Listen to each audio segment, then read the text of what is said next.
Allô tout le monde, c'est Marielle. Très contente de vous retrouver ici et de vous partager la conversation que j'ai eue avec Valérie Roberts, une animatrice et autrice engagée. Dans le podcast d'aujourd'hui, on parle de postpartum parce qu'avec le cycle menstruel vient la possibilité d'être enceinte et qu'on ne sait jamais vraiment comment qu'on va vivre l'arrivée d'un enfant. Dans l'épisode, Valérie nous partage son expérience personnelle, comment elle a vécu sa période de postpartum, comment d'autres personnes l'ont vécu, parce qu'en parler, c'est briser l'isolement. Bonne écoute! Hey, salut Valérie, comment ça va? Salut, ça va bien toi? Oui. Est-ce que tu veux commencer par te présenter? Ouais, j'appelle Valérie Roberts. Je suis animatrice à la radio, à la télé, puis j'ai aussi écrit des livres. Oui. Je pense que c'est pour ça que tu m'invites. Oui. J'ai écrit un livre sur la blonde de papa, ça s'appelle Sur la belle parentalité.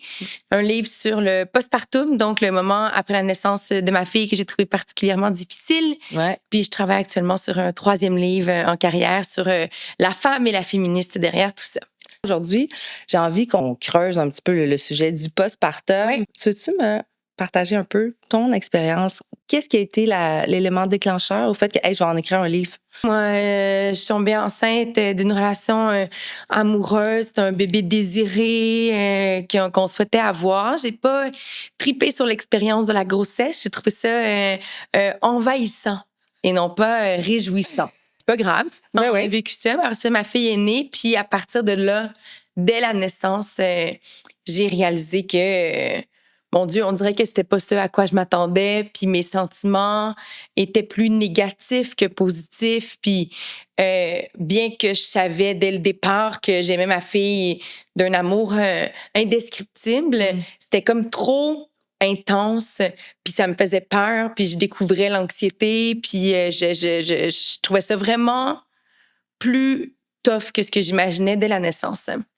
Qu'est-ce qui était trop intense? L'amour que tu ressentais ou...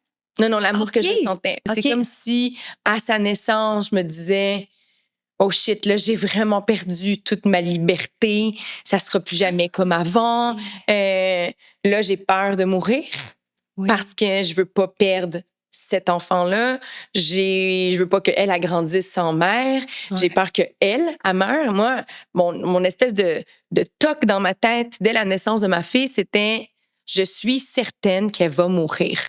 J'étais persuadée, vu qu'on entend beaucoup parler de la mort du nourrisson, que ça allait m'arriver. Fait qu'il fallait comme que je me prépare mentalement à cette situation-là, pas me laisser trop tomber en amour avec elle parce que la journée où ça arriverait, ça allait m'anéantir. C'était comme une espèce de loup, là, tu sais, comme de cercle vicieux de pensées négatives qui m'envahissaient parce que ma vie, elle avait changé d'une seconde à l'autre.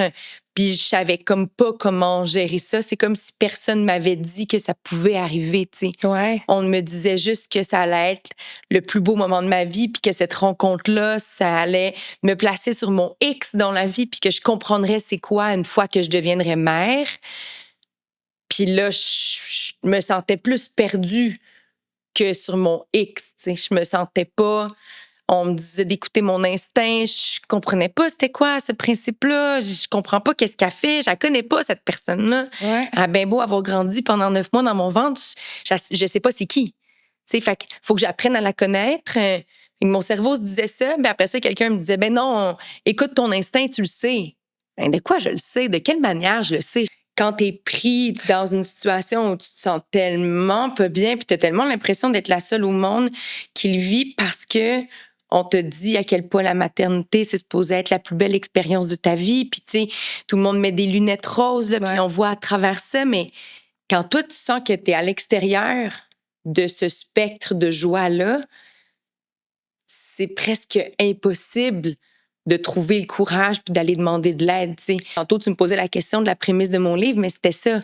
C'est de dire... Moi, une fois que j'ai réussi à parler à des copines de ce que je vivais, puis que finalement, eux autres, que j'avais toujours vu avec des lunettes roses, me disaient « Ah, mais moi aussi, j'ai tellement trouvé ça difficile, puis quel point c'était dur, puis moi, j'ai capoté à cause de mon sentiment, je me suis sentie tellement isolée, tu sais. » Là, je me suis dit « Oh, attends, ça veut dire qu'il y a beaucoup de femmes qui vivent ça, puis qu'il y a personne qui ose en parler, fait que peut-être que je devrais essayer d'en parler puis d'écrire un livre avec toutes ces femmes-là qui ont vécu des parcours différents puis tous des sentiments différents mais qui sont tous valides, tu sais, autant je reconnais plus mon corps, je reconnais plus ma relation amoureuse, je sais plus c'est qui le gars avec qui j'ai eu un enfant, comme Kat Levac, j'en ai 2, tabarouette, je pensais jamais que ça arriverait, tu sais, tous ces éléments-là amènent plein de nuances dans le postpartum.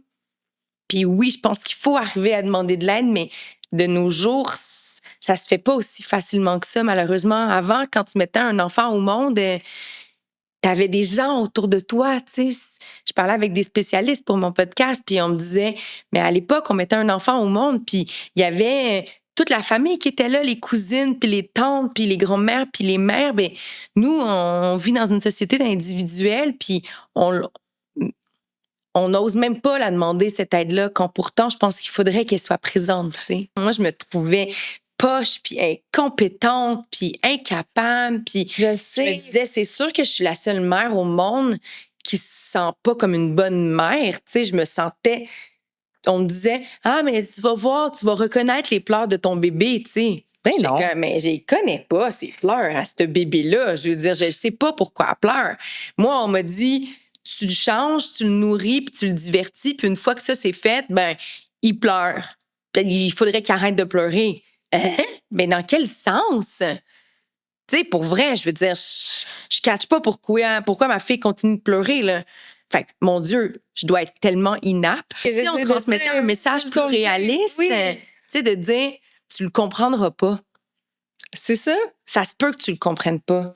Puis si tu comprends pas, donne-toi le temps. Ça s'appelle la matrescence. Devenir une mère, c'est un parcours. Puis à un moment donné, tu vas comprendre ses pleurs. Là, ma fille a 4 ans. Puis hier soir, quand on prenait le douche, puis qu'elle fake pleurait, qu'elle avait donc bien du savon dans les yeux, je l'entendais, son pleur, puis je le savais que c'était pas son vrai pleur, parce que je l'ai entendu plein de fois, le vrai, où elle s'est faite bobo, tu sais, où elle se sent vraiment pas bien. Ouais. Mais ça m'a pris 4 ans. Tu sais, je trouve que c'est inacceptable qu'on demande aux mamans, dès le départ, de le savoir. C'est comme, il faut être réaliste, les copains, là. Ça peut prendre 3 semaines, pas le temps du baby blues puis la chute d'hormones, mais ça peut prendre 3 ans. Tu sais, je veux dire, dernièrement, je faisais un autre balado avec Maïka Desnoyers, puis elle me disait, moi, quand j'ai lu ton livre, j'ai compris que j'étais en postpartum 4 ans après la naissance de ma fille, tu sais. Mais à un moment donné, il y a un déclic qui va se faire, puis ça va avancer, tu sais. Mais par contre, il faut s'outiller puis parler de manière réaliste pour qu'on puisse avoir un déclic, parce que si on ne l'a jamais, c'est terrible. Cela dit, là, évidemment, moi, j'ai écrit un livre sur les difficultés, puis j'ai fait des entrevues à ce sujet-là.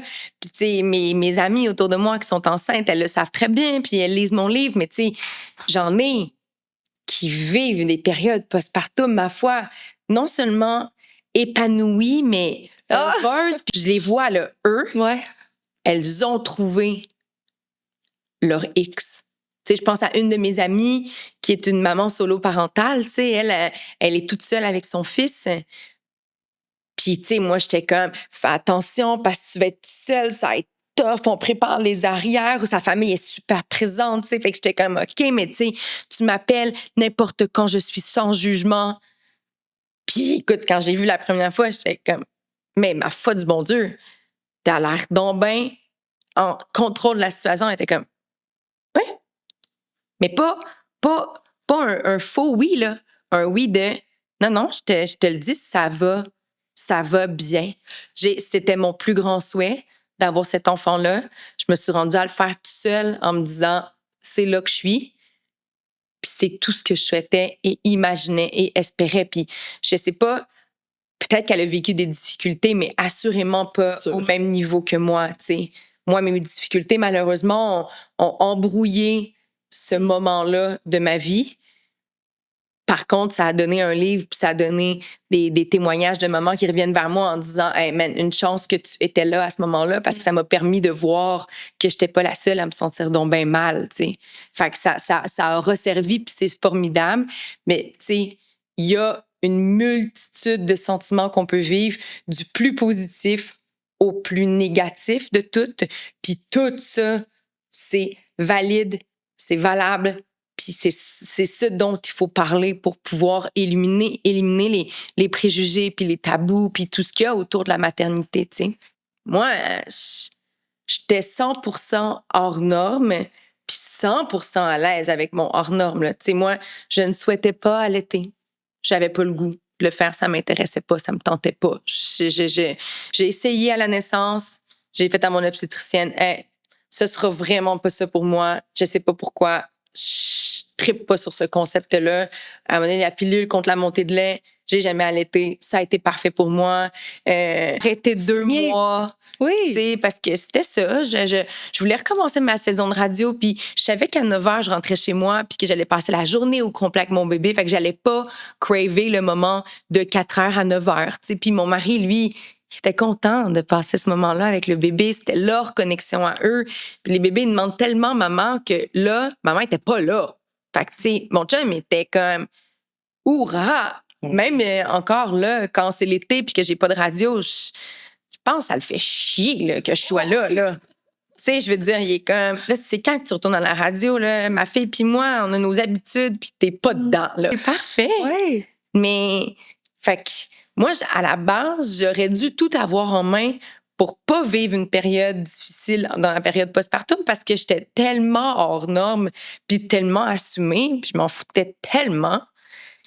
Mais quand même, c'est le choc que ça m'a donné d'avoir un enfant puis les deuils que ça a engendré, que je pensais pas qu'on vivrait. Je pensais pas que dans la maternité, on vivait des deuils. Mais pourtant, il y en a plein, tu sais. Le deuil de la liberté. Oui. Ça sera plus jamais comme avant. Mm-hmm. Le deuil de ce que j'étais avant. Tu sais, parce qu'on dit, non, mais t'accueilles un enfant, puis après, ta vie, c'est pareil, tu sais. Mais c'est pas vrai que c'est pareil. Tu sais, je veux dire, la science a prouvé que dans ton corps, il y a des connexions dans ton cerveau qui se sont faites au moment de la naissance de ton enfant. Puis son ADN va toujours être à l'intérieur de toi. Physiquement, là, tu sais, je veux dire, t'es plus la même personne dans ta biologie. Ouais. Fait que c'est sûr que dans ta tête, tu peux pas l'être, tu sais. Moi, j'étais carriériste fois 1 milliard. Là, je le suis fois 1 million. Mm-hmm. Encore. Mais j'ai plus cette même drive à aller chercher la carrière la plus simple. Tu sais, c'est comme ma symbolique de carrière passe maintenant par d'autres choses versus ce que c'était auparavant. Puis j'ai plus le goût de travailler la fin de semaine parce que je veux ma fille. Ouais. Puis je veux être avec elle. Ouais. Puis à 16 h, ben moi, je dépunch. J'ai fini de travailler parce qu'à 16 h, je vais à la garderie. Ouais. Puis je veux être avec elle parce que je suis pas avec elle les matins. Puis le soir, c'est notre affaire à nous. Puis on fait des activités, puis on s'amuse. Mais ça, c'est dur à accepter, là. Tu sais, comme, je suis pas la mère que je pensais que j'allais être. Je pensais que j'allais être plus cool que ce que je suis. Ben, c'est parce que c'est toutes des affaires qu'il faut qu'ils s'insèrent en toi, tu sais. Oui, ben c'est parce que, comme tu dis, c'est la perte de la liberté, dans le sens qu'avant ça, tu es tout seul. Si tu n'as pas le goût d'être avec une autre personne, tu décides quand même d'être tout seul. Là, le bébé est tout le temps dans ta vie. Ouais. Donc, ça t'amène inévitablement une autre perception. Tu sais, tu parlais de carrière. Tu sais, ça amène une autre perception. Tu dis, ah, OK, j'avais pas vu les choses. Ah, et si on va chercher l'équilibre? C'est un changement de priorité, tu sais. C'est ça. Les priorités, ça varie avec le temps, avec la vie, avec les expériences. Puis quand tu as un enfant puis qui arrive, moi, en tout cas, ça m'a créé un changement de priorité puis un changement de manière de percevoir le monde aussi. Là, oui. Moi, ça me gossait le monde qui disait « je réapprends à vivre la vie à travers les yeux de mon enfant. » J'étais comme « arrête-moi ça, cette phrase-là. » Là, je voyage. J'ai toujours voyagé, mais je voyage avec elle. Puis là, je revois puis là, je suis comme, c'est vrai qu'on redécouvre la vie à travers les yeux de nos enfants, tu sais. La première fois, j'ai pris l'avion avec ma fille, puis qu'elle catchait qu'on volait, j'étais comme, c'est donc bien extraordinaire, tu sais, j'en ai encore des frissons. Oui. Mais ça me faisait chier avant, là, le monde qui disait ça. Je suis devenue cette femme-là, tu sais. Ah, ben oui, c'est ça, je suis devenue cette femme-là. Mais je pense aussi, moi, je l'ai toujours perçu comme ma meilleure amie, un de ses psychologues lui avait dit ça à un moment donné, la vie, c'est comme un coffre à outils, tu sais. Puis chaque expérience que tu vis, c'est des outils supplémentaires que tu mets dans ton coffre à outils. Puis à un moment donné, quand tu l'ouvres, ben là, tu as des outils pour quand tu es plus dépressive, quand tu es dans une grande, grande joie, quand quand ta meilleure amie vit un moment difficile. Tu sais, comme tout ça, c'est des apprentissages, puis des outils que tu as dorénavant, tu sais. Mais je pense que la parentalité, ça t'amène, tu sais, je veux dire, si ton coffre à outils, c'était juste un étage, là, ça amène un deuxième étage par-dessus, puis là, il y a comme toute une autre gamme d'outils qui arrivent dans ta vie, là, tu sais. T'apprends des affaires, tu savais même pas que Pantoute, man. t'allais Je veux dire, sur ce enlever sujet-là. des crottes de nez avec une petite affaire, là, en tirant, là, tu sais, je veux dire, quand ça sortait, j'aurais pu popper du champagne, tu sais. Quand elle avait de la difficulté à respirer, puis j'étais comme, il y a comme une grosse crotte de nez. Ah, je l'ai eu! Wow! Crème, c'est hot, là. Mais tu sais, je veux dire, il y a 4 ans, tu me racontes ça, puis je fais, que c'est dégueulasse. Moi, la particularité aussi, c'est que dans mon entourage immédiat, mon cercle de meilleurs amis, ils ont tous pas d'enfants. Je suis comme un extraterrestre, là. Il y en a qui en ont souhaité. Ça s'est pas passé malheureusement dans leur vie. Mais il y a 2 femmes dans mon... Tu sais, 2 de mes meilleures amies, les autres, ils en ont jamais voulu, là. Mais tu sais, elles étaient pleines. Elles adorent les enfants. Elles adorent ma fille. C'est les premières qui sont là puis qui se jouent avec ma fille. Puis... Ben, c'est ça. Mais elles s'en veulent pas, puis c'est bien correct, là, tu sais. Ouais, mais elles ont accepté aussi quand je leur parlais de mes enjeux par rapport à mon postpartum, tu sais. Elles étaient présentes et à l'écoute, là, tu sais. Ben oui, ils ont apprécié l'amitié, là. La sororité, tu en as parlé un peu, tu sais, mais je pense que c'est ça aussi, là, c'est entre femmes, être capable de se soutenir, puis d'être à l'écoute, puis d'être présente, puis d'accepter ce que les autres vivent comme situation, puis comme sentiment, tu sais. Je pense que il y a encore beaucoup d'éléments. Tu sais, tu parlais des menstruations, qu'il y avait comme un tabou autour de ça, tu sais, mais autour de la période postpartum, c'est pareil. Puis je pense que des fois, c'est entre les femmes le plus difficile, tu sais. Moi, les commentaires, quand j'ai commencé à m'ouvrir là-dessus, là, tu sais, je me rappelle avoir fait l'émission de télévision de Marc-Claude Barrette à l'époque, tu sais, puis on parlait de ça, puis mettons, 98% des commentaires, c'était « Wow, enfin quelqu'un qui en parle, merci ». Puis ça a été un des éléments déclencheurs de mon livre parce que je me suis dit, là, ça veut dire qu'il y a vraiment une place. Ça veut dire qu'il y a des gens qui ont besoin d'entendre l'autre portion de la maternité qui est pas avec des lunettes roses, tu sais, qui aime son enfant, qui aime ça être une mère. Mais ça se peut qu'elle aime pas ça aussi, là, tu sais. Mais donc, cette portion-là, il faut qu'elle ait une place dans le discours public parce que sinon, ça amène trop de difficultés pour les jeunes mères, tu sais.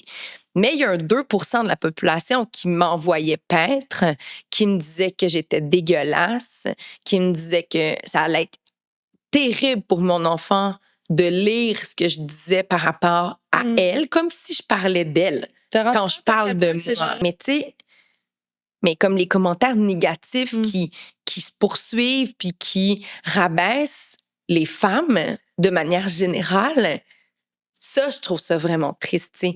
Fait que je pense plus ça va avancer, puis plus on va détabouiser des sujets, puis plus ça va engendrer de l'ouverture, puis plus dans cette ouverture, on retrouvera la compassion, tu sais. Mais de là, l'importance pour moi d'accepter des invitations comme tu me fais pour parler de ça, pour avoir le plus d'oreilles qui vont entendre des discussions comme celle-ci, puis le plus de monde qui vont se dire « Hey, garde, je laisse tomber mon préjugé envers les femmes qui trippent pas sur la maternité au début, puis j'arrête de me dire que c'est des mauvaises mères ou qu'elles sont contre le miracle de la vie. » Dans ma tête, je suis très consciente que c'est un miracle. C'est 15% des relations sexuelles qui se terminent en grossesse avec un bébé en santé. C'est gros de même, tu sais. Ouais. Mais si on fait sentir coupable la personne qui trouve pas ça super cool dès le départ parce que c'est un miracle, voyons donc. C'est inhumain, c'est inhumain.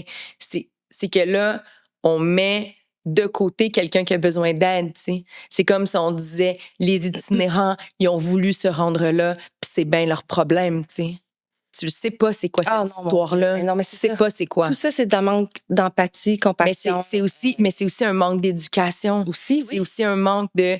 Quand tu as l'information, après, tu peux davantage raisonner puis davantage faire comme « Hey, je le connais pas le vécu de cette personne-là, puis je peux pas avoir de jugement. Puis la seule affaire que je peux avoir, c'est l'empathie, de la compassion. Puis si je suis pas capable de me rendre à l'aider, c'est bien correct, man, mais au moins, dans une discussion sur une place publique, je suis plus la hater qui transmet du négatif, tu sais. Ouais. Je pense que plus on va avancer dans notre société, plus il va falloir qu'on laisse ça tomber, là. Sinon, je veux dire, j'ai un collègue à la radio, il dit la pédale au fond droit dans le mur, là. L'être humain s'en ira droit dans le mur si ce qui se passe actuellement par rapport aux tensions sociales, puis par rapport aux préjugés, puis si ça s'en va pas, je veux dire, à quoi ça sert de continuer, man? T'sais? Parce que dans toutes les démarches, depuis le lancement de mon livre, j'ai fait plein d'affaires, incluant une séance dans un groupe de discussion dans un hôpital psychiatrique pour des femmes qui vivent leur période postpartum difficilement, qui se rendent dans des dépressions excessivement profondes, puis doivent être institutionnalisées. Puis il y avait une de ces personnes-là, puis je raconterai pas son histoire parce que, tu sais, c'est des affaires privées, évidemment, là.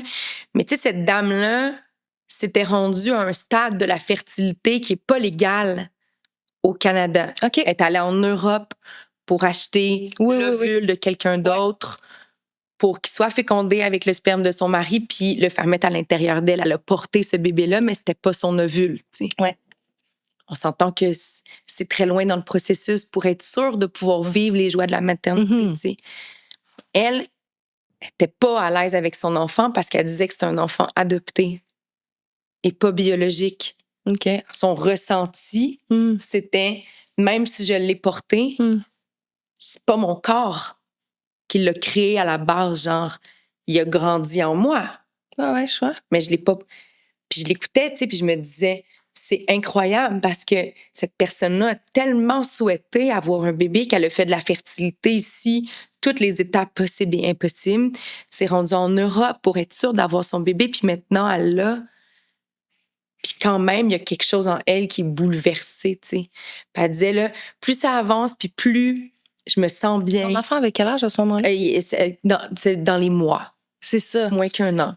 Mais elle disait, tu sais, là, ça avance. Puis là, je parle avec les autres femmes ici. Puis il y en a qui ont fait de la fertilité, qui passent par ici, puis qui vivent les mêmes enjeux que moi. Puis je réalise que j'ai le droit de me sentir comme ça. Wow. Oui. C'est valide, puis c'est bien correct. Puis à un moment donné, là, je me sens là. Puis à un moment donné, ça va revenir en ligne droite, puis je vais me ressentir bien, tu sais. C'est ça. Mais là, je suis capable de le dire. Mais tu sais, je veux dire, cette femme-là, si elle avait reçu des jugements de la part de d'autres femmes qui disaient « Faut que tu te la fermes parce que si tu l'as enfin ton miracle », là, je veux dire, elle aurait été terrassée, là. Terrassée. Puis je veux dire, j'ose même pas imaginer jusqu'où elle se serait rendue, là. Tu sais, je veux dire, il y en a des nouvelles mamans qui mettent fin à leur jour parce que la période postpartum est trop difficile. On le recense pas au Québec. En France, ils le recensent. Les chiffres, c'est une tragédie, là. Mais ils ont ce même système de tabou autour de la maternité où ça devrait être louangé, puis non pas ancré dans la réalité de « Hey, ça se peut que je trippe pas. » Ouais. Puis donnez-moi juste du temps. Ouais. Puis je vais y arriver. Puis ça se peut, j'y arrive jamais. Mais je vais prendre soin de mon enfant. Parce que c'est un être humain que j'ai mis au monde, puis je vais aller me chercher de l'aide, puis je vais vivre aussi ainsi. Parce que c'est aussi correct. Pas grave. Moi, j'aime pas les bananes. J'ai jamais aimé ça. Chaque année, j'essaie de manger des estifis de bananes. Je trouve ça dégueulasse. C'est vrai. J'aimerais ça. Je cours. Ça a l'air génial, manger une banane en joguant. Là, je trouve ça débile, tu sais. Mais j'aime pas ça. Mais tu sais, on peut pas comparer la maternité à la banane, mais tu comprends, c'est comme si après ça, on venait me dire, voyons, t'es-tu conne? La banane, c'est la plus belle affaire au monde. Mais tu sais, c'est tellement niaiseux, une banane, ça m'affecterait pas. Mais si je ressens ça par rapport à la maternité, puis qu'on vient invalider tout le temps ce que je dis. Tabarouette, la gagne. Si on l'isole, elle ira jamais mieux. Le problème, c'est que je pense qu'à Montréal, tu sais, mettons dans la grande région métropolitaine, il y a comme une espèce de chambre d'écho. Il y a comme une petite bulle autour, puis tout le monde se dit, c'est pas grave, les critères, c'est nous qui les gérons, on s'en fout. Tu sais, je pense, de manière générale, je pense qu'il y a plus d'ouverture, mais après ça, va plus loin, là. Va dans les régions du Québec, là. Puis je pense que ces critères-là sont tellement ancrés, puis forts, puis encore puissants, que c'est comme si c'est à elle qu'il faut qu'on parle, tu sais. C'est la fille qui habite sur la Côte-Nord, puis que elle, ces critères-là, ton enfant, il faut qu'il dorme à 7h30 s'il a 4 ans et moins, puis, tu sais, elle veut rentrer dans ces barèmes-là parce que elle a juste personne autour d'elle qui a dit « Ah, mais tu sais que c'est pas si grave, man. S'il dort, laisse-le dormir, puis toi, dors. Profite-en, tu sais. » On a tous des systèmes de jugement, tu sais, puis plus t'en apprends, puis plus tu t'ouvres, puis plus tu y réfléchis, puis plus tout paraît normal parce que c'est ta normalité, puis c'est la normalité de ma voisine, puis c'est ma normalité à moi, tu sais. Ben, pour certaines personnes, ça ne l'est pas encore. Puis c'est correct, mais de là l'importance d'en parler dans des médias plus traditionnels, puis d'en parler dans des médias comme le podcast, puis d'en parler, point. Ça touche une personne. En parler, c'est ça. Une personne, ça va la pogner en plein cœur. Puis après ça, elle va se renseigner, puis ça va transmettre ça. Après ça, à un moment donné, la société avance petit à petit, tu sais. Tu sais, après, les femmes qui ont lu mon livre, puis qui ont écouté mon podcast, puis qui ont écouté mes entrevues, tu sais, il y en a beaucoup qui m'écrivent pour me demander des conseils, tu sais. Puis mon seul conseil, c'est de dire, fais bien ce que tu veux, man. C'est ça. Fais ce que tu veux. Ouais. Fais ce qui marche. Fais ce qui marche pour toi. Moi, j'ai suivi une méthode pour aider ma fille à s'endormir, puis crime, pour elle, ça a marché. Pour moi, ça a marché. Je peux te la donner. Après ça, si ça marche pas pour toi, fais pas ça. Puis on s'en foutu. Puis si tu veux allaiter, allaite. Puis si tu veux pas allaiter, allaite pas. Puis si tu veux allaiter jusqu'à ce que ton enfant rentre au cégep, good for you, man. Ça va rien changer dans mon existence à moi, tu sais. Mais toi, dans la tienne, par contre, tu vas t'épanouir, tu vas être bien. C'est le choix que tu as pris. Puis c'est formidable, tu sais. Puis là, je clôt la boucle avec les menstruations, tu sais, mais moi, chez nous, on parle des menstruations, puis moi, j'ai 3 filles de 15, de 13, de 4, puis mes 2 ados, donc ont leur menstruation, puis tu sais, je veux dire, chez nous, c'est pas stressant de dire « Ah, man, j'ai tellement mal au ventre, mes règles vont commencer bientôt, je pense. Attends, viens, je te pogne le coussin chauffant. Ah, c'est enfin, ça a commencé. Yes. » Tu sais, ma fille est comme « Maman, c'est quoi les menstruations? » Je suis comme « Ben, une fois par mois, chez la femme, il y a du sang qui va couler, puis tu vas voir, ça va t'arriver à toi aussi. On en reparlera quand on est rendu là, mais ça arrive vraiment à tout le monde, puis c'est très banal, tu sais. Je pense que, tu sais, ton podcast est sur les menstruations. Puis moi, j'ai parlé du postpartum. Je m'apprête à parler du féminisme. Mais pour moi, tout ça, c'est des sujets qui demeurent encore remplis de préjugés parce que ils englobent tous la santé féminine. Oui. Puis le plus gros préjugé encore maintenant, c'est la santé féminine. C'est comme le mal-aimé du système de santé puis des discussions, tu sais. Ouais. Fait que je pense que plus on en parle ouvertement puis plus on décide de pas être stressé. Tu sais, je veux dire, moi, je travaille à la radio avec une gang de boys, là, puis quand j'ai mes règles, je suis comme, yo, excusez-moi les boys, je vais aller me mettre ma petite cope parce que mes règles viennent de commencer. Puis, tu sais, s'il y en a un qui est mal à l'aise, je suis comme, oui. C'est ça. Ouais. Mais au début, il était comme, ah, pourquoi tu nous dis ça? Ben, toi, tu m'as dit d'aller te chercher un café? Ben, c'est pareil, man. Puis là, maintenant, c'est plus jamais un enjeu. C'est même plus dénoté. Ils sont comme, ben oui, Val, vas-y, là, fous-nous la paix avec tes affaires. Mais tu sais, c'est ça. Plus on parle ouvertement, moins on considère que, oh là là, faut pas parler de ça, c'est ben trop tabou. Plus ça va avancer, tu sais. Ben, c'est ça. Puis, tu sais, ça a la compassion vers nous-mêmes, parce que tantôt, juste là, tu nous as dit, j'ai fait cette méthode-là pour le sommeil avec mon enfant. Mais, tu sais, peut-être que tu es la même personne qui va appliquer la même technique avec un deuxième ou un autre enfant. Puis c'est ça. Exact. De juste te dire que chaque circonstance, c'est ça. Toi. Auto-compassion envers nous-mêmes. Puis comme tu le dis, c'est, tu sais, comme toi, là, tes filles, ils savent par rapport aux menstruations, pas parce qu'ils sont allés sur une app, pas parce qu'ils ont payé des cours pour ci ou pour ça, parce que ta fille de 4 ans, parce que c'est un sujet que vous l'incarnez, l'ouverture aux menstruations. Fait qu'arrêtons de juste le dire là, que c'est tabou. Mon chum, parlons-en ouvertement. Je suis en train de voler en ce moment. Tu sais, je veux dire... c'est ça, c'est juste naturel, tu sais. Il me dit qu'il y a des crampes, il faut qu'il aille faire caca. Bon, mais vas-y, va faire ton caca. Moi, je suis gonflée, puis je vule, puis c'est ça. Mon corps, il est fait de même. Puis c'est tellement cool, ça nous a permis d'avoir un enfant. Mais exactement ça. Ceux qui disent, là, ça, c'est un sujet qui devrait rester entre femmes, excusez-moi, c'est parce que ce sujet-là, c'est grâce à ça que vous êtes venus au monde. Tu serais même née si on n'avait pas ça, tu sais. Oui, mais c'est ça. Ça concerne. Tu sais, à la fin de chaque épisode, je demande toujours à l'invité comment elle a vécu sa menstruation. Ouais, écoute, je peux même pas te le dire. Je peux même pas te le dire parce que chez nous, c'était la même mentalité qui est appliquée, tu sais, avec ma mère. Nous, on était 3 filles, ma mère, ma soeur puis moi, puis il y avait rien de plus normal que de parler de ça. Je veux dire, je pense que l'affaire que je me rappelle le plus, c'est quand j'avais dit à ma mère, là, c'est l'été, je veux me baigner, fait que ma serviette menstruelle, ça marche plus pour moi.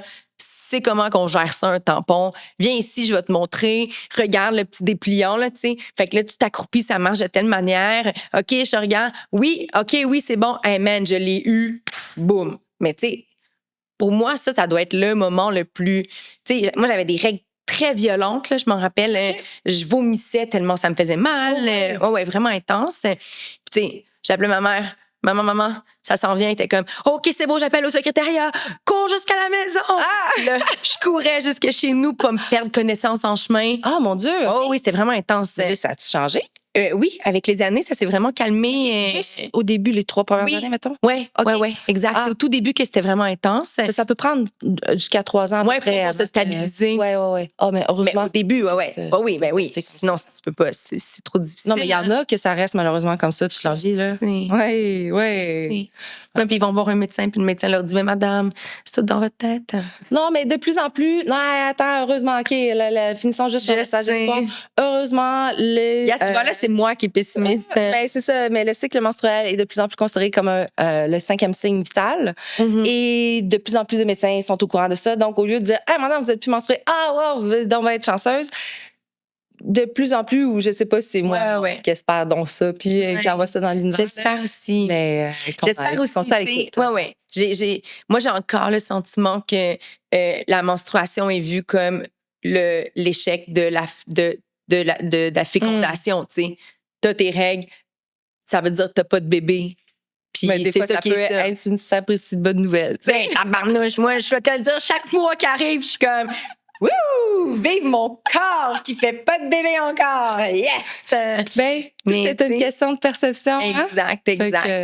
Mais tu sais, je veux dire, je pense qu'on devrait avoir plus d'intérêt encore envers la santé féminine, puis plus d'études, puis plus de recherches, puis plus de compassion envers ça aussi. Ben, d'ici à ce qu'on puisse changer les choses, changeons nos perceptions. Exact. Changeons les choses. Et nos propres comportements, c'est ça. C'est ça.